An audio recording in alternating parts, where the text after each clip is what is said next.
Jumpstart the season with big holiday savings from JCPenney, now through Sunday. Let the fun begin with Disney toys, now up to 25% off. Or give your family the warm fuzzies with 40% off outerwear. Don't forget to use your coupon to save an extra 25% on select items at checkout.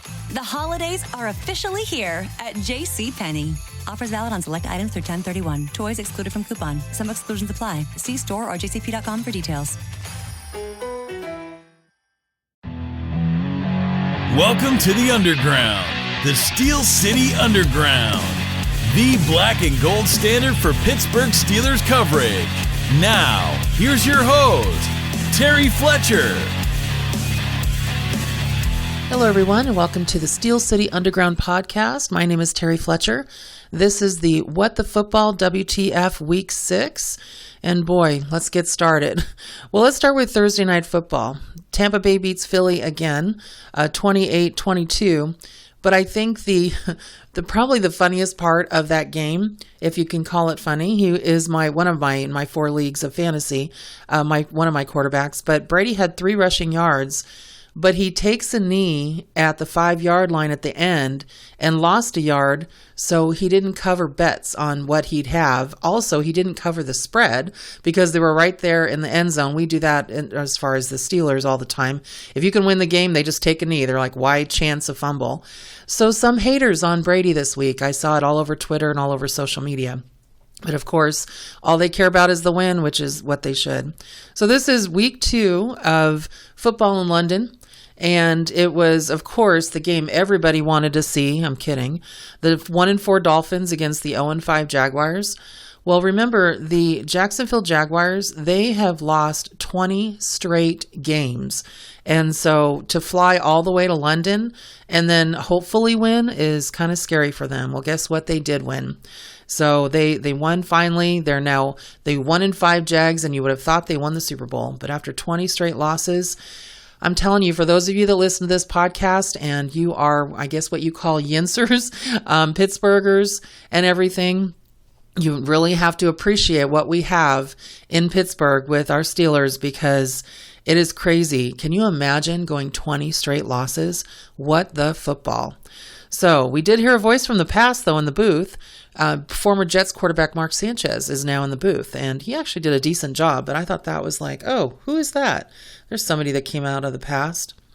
So Rams beat Giants 38-11, which really makes Sean McVay look like a genius. He traded for Matthew Stafford plus a pick to Detroit, sent Jared Goff to the Lions, and they're 0-6, by the way. And coach called him out, even saying that, Goff has to be better. He has too many interceptions, a ton of fumbles. He's always fumbling. I remember talking to somebody who wanted to do a parlay, and they're like, well, I need a low-cost quarterback. How about Goff? I'm like, no. He usually gets negative points or he's just terrible. And I was right again. He had less than 10. But since he beat Detroit 34-11, not excited about an AFC North team going to a good 4-2, but what are you going to do? With the Raiders' mess this week, what did we think was going to happen? Well, the distractions, Gruden losing his job, being forced to resign. Who knew what was going to happen with them? But they beat the Broncos 34-24, so good for them. I'm not a Raider fan at all. Obviously, as a Steeler fan, we never would be. But you have to appreciate the fact that those players, it's not their fault. So at least the fact that they, pulled it together at the end. Now let's hope they keep losing. Isn't that mean? What the football, Terry? What can you say to that? One of the things I noticed this weekend, and you had to notice it as well in the football, is these young coaches who are coaching teams, they're just being really stupid. Now, some people call them aggressive. I just call it stupidity.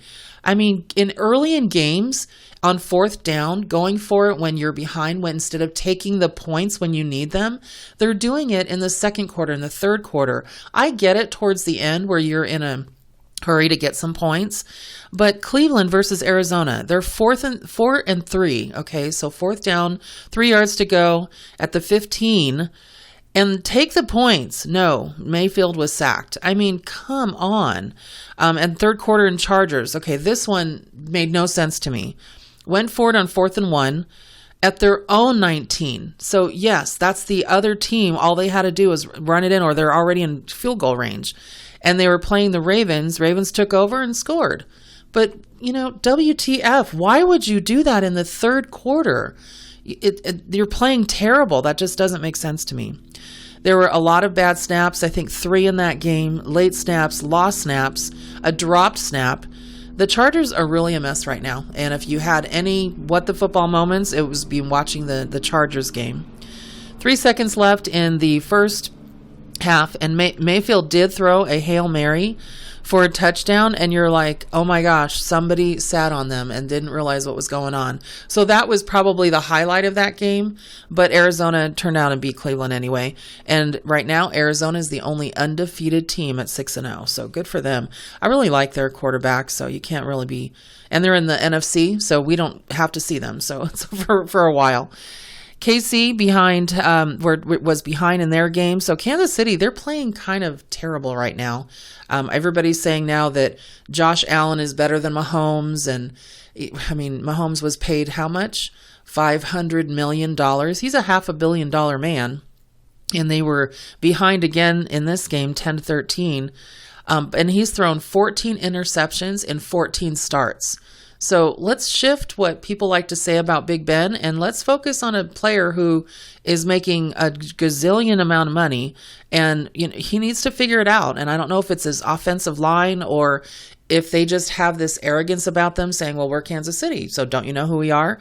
But they still won 31-13 versus the Washington football team. They held them in the second half, but they really don't come out looking great. So that's going to be tough for them. And when you see them down, when you're watching other games, you're like, Kansas City's down. But it'll be interesting to see what happens to them during the year. But they're not the team to beat, in my opinion, in the AFC.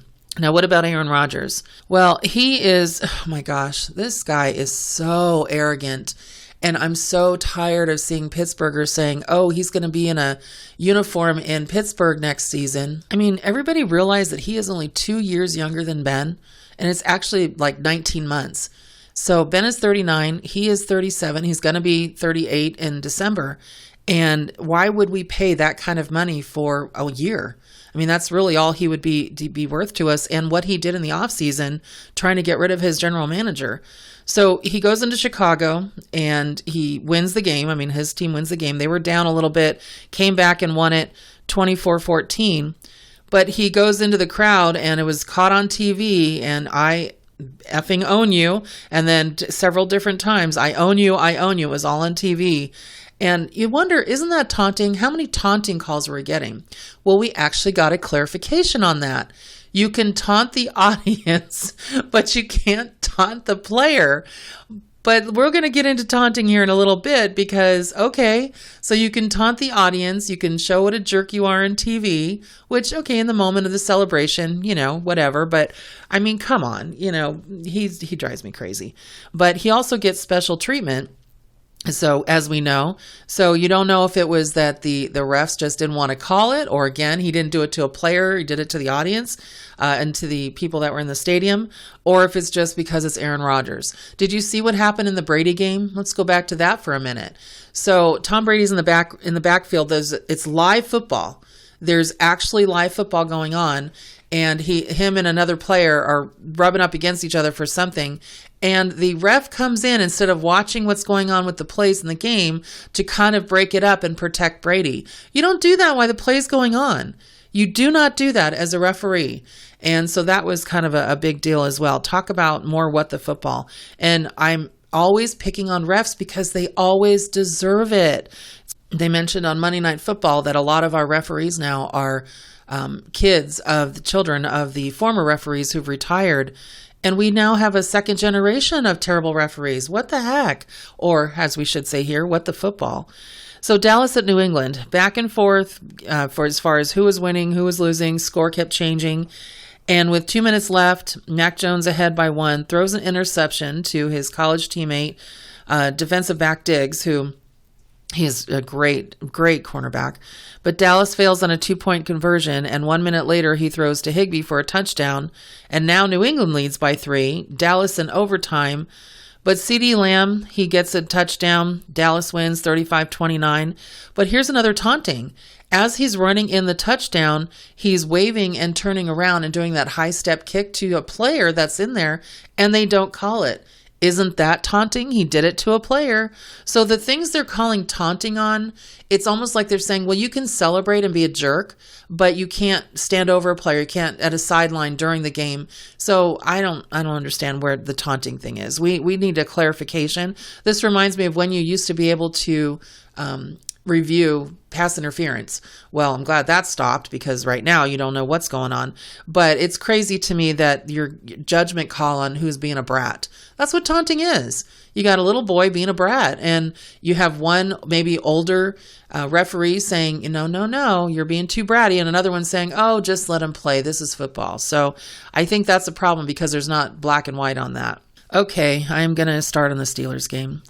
The first half, we come out with a 14-0 lead. I mean, I was very excited, very happy, thinking, okay, this is good. And let's face it, there you have Geno Smith starting. We don't have Russell Wilson, but the defensive side of Seattle is nothing to sleep on. So the fact that we were able to do that is pretty impressive. But then they come out the second half, and I don't know if you caught it with the announcers, but they said something to the effect that Mike Tomlin had said, and our coaches had said, that they're going to be throwing to Lockett and Metcalf, so we better be ready for that.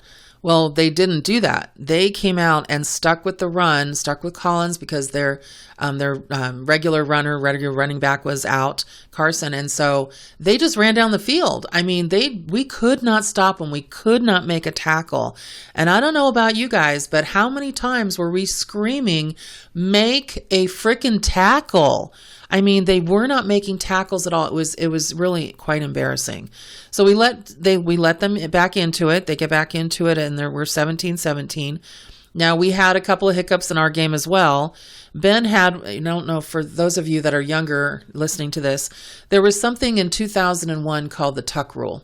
And it was a snowy Raider game that Tom Brady, this is when he came out and won his Super Bowl. It was an AFC championship, Patriots and Raiders. And he went to make a pass like Ben did where he kept the ball, but as it was motioning downward, it came out of his hand. But back then, it was that he was trying to tuck it under and they let him have it as not a fumble. Well, that rule went away after John Madden, who was the coach of the Raiders at the time, threw a holy fit about that and said he's pulling it back to his body, but the ball came out. And so it should have been a fumble. So they called the fumble on Ben. We were kind of freaking out at that point. But our defense holds them to a 3-and-out. I mean, they just came out and said, okay, you know what? We have your back. So I hope Ben came over and gave his defense a big hug. Boswell's perfect on field goals. And it was great. But here's what happened. So all hell breaks loose at the end of the game clock. Seattle runs out of time.